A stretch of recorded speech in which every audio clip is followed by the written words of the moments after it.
Ê. Ôi. Đã lúc con thì tao nó chế có ai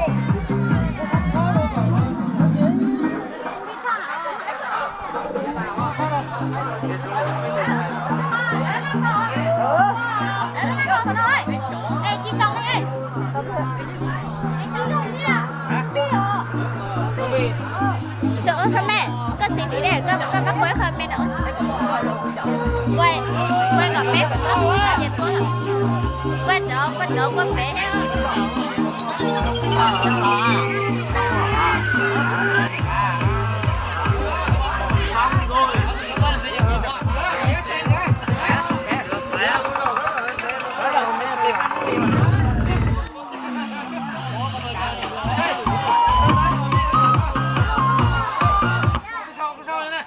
Bác Chua, chị bỏ tránh đi.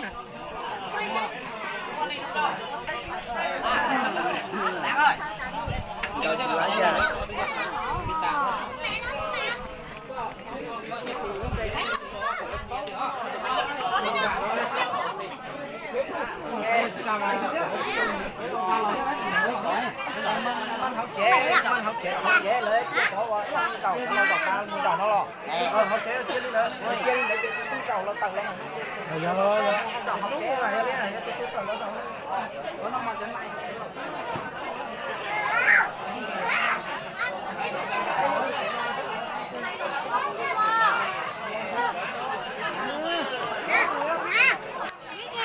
Hả? Gì rồi?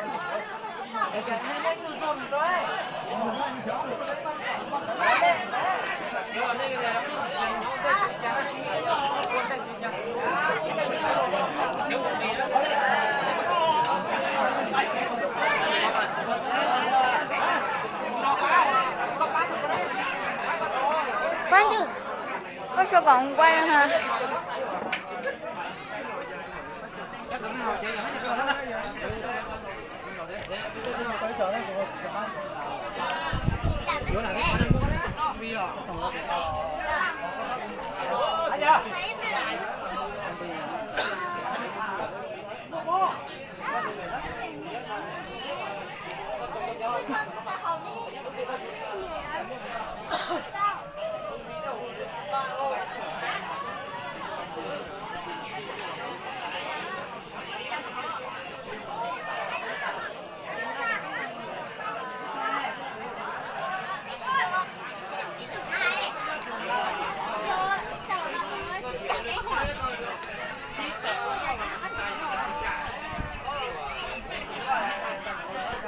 mày tự sướng ác nhỉ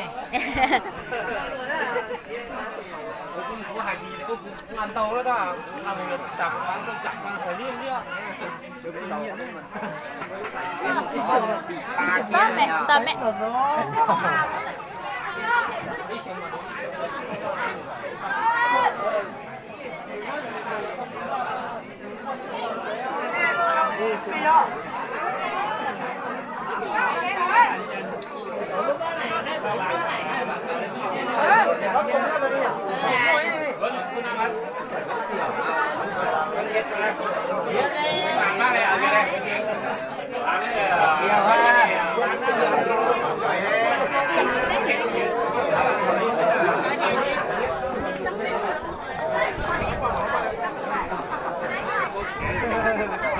cái này hả?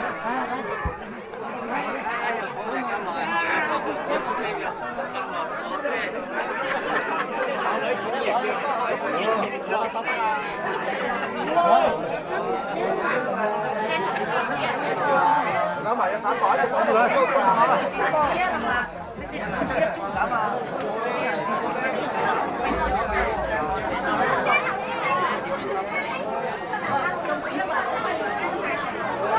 Không ra có đâu tự nhiên á tôi mới ngồi đợi bạn có 5 phút rồi bạn nói